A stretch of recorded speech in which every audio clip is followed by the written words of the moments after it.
Bawal tayo mag-text. Hindi porket naka-stop po, ay hindi tayo nagmamaneho.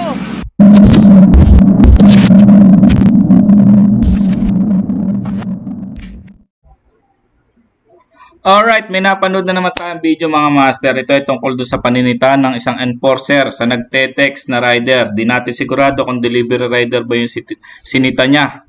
At pag-usapan natin bakit niya sinita yung rider na to. So, credit to the owner of this video. Di natin alam kung original video ba to ng pinuna natin. So, credit kung sino ka man. Comment ka lang para makredit sa'yo yung video na to.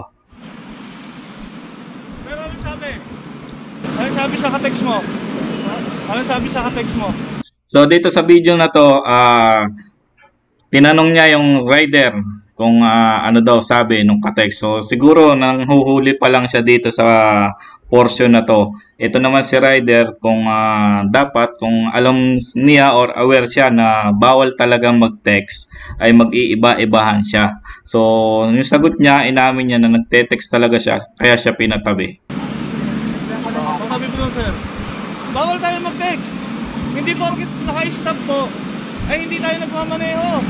So, ito na naman tayo, yung tono ng boses ng pagsita ng ating mga enforcer, no, at ng kapulisan natin. So, dapat hindi naman ganito mga master. Dapat maging makatao pa rin tayo hanggat maaari. Pero shoutout pa rin kay Sir Enforcer kasi medyo may paggalang pa rin naman siya. Nakapost na po yan sa Facebook. Pinapakinggan na po, direct-mayan ko lang yung post na gawin ng trabaho. Matabi po doon. Brad, paabante mo na.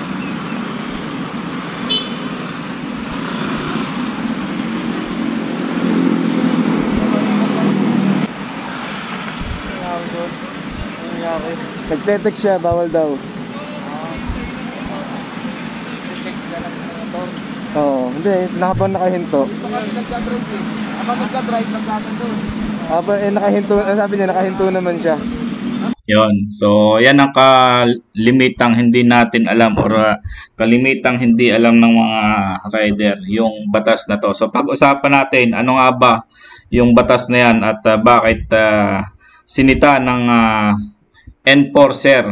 So, itong batas na to ay yung sinasabing Anti-Distracted Driving Act na ipinasa sa Kongreso. Ano na to? Aprobado na to mga master.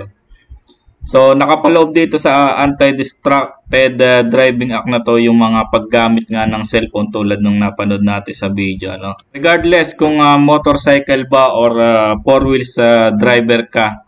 So, pasok dito yung sinasabing Anti-Distracted Driving Act or Republic Act number 10913. So, ang multa dito sa violation na to ay tumataginting na 5,000 pesos sa unang offense, 10,000 pesos sa second offense, at 15,000 pesos sa third offense na may kasamang suspension sa lisensya nyo na 3 buwan.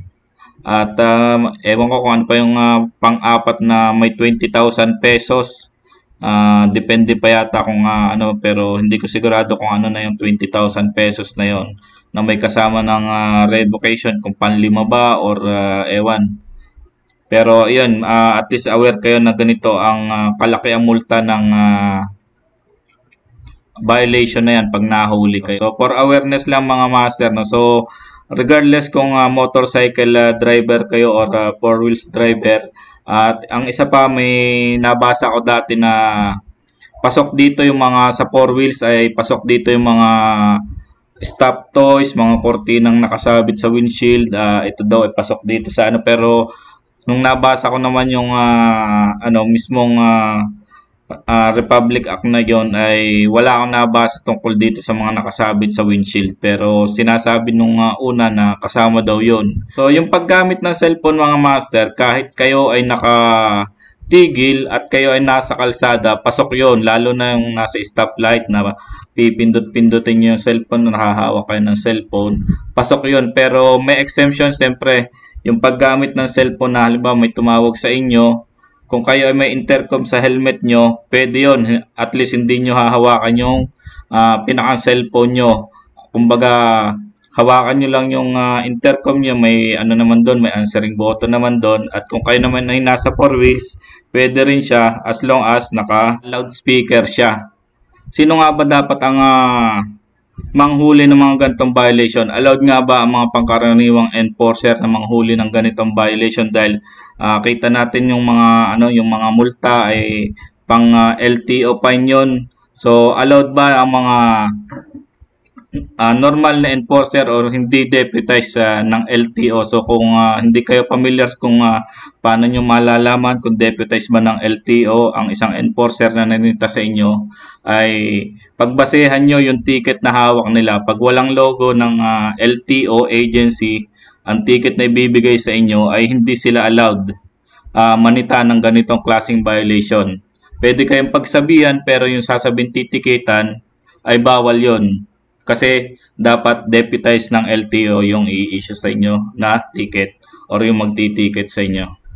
So, ayan mga master, mabilis ang ano lang to topic. At least, ayun, ingat na lang tayo sa kamay nila dahil marami ng mga batas na pinatutupad yung ating mga enforcer, no? Na at least dapat tayo sa sarili natin ay alam natin para kung sakaling may masabi sila na hindi natin hindi tayo papabor dahil may alam tayo, ay pwede tayong mag-contest. So ayan mga master, hanggang sa muli sa susunod na video at ride safe lang tayo palagi. Right.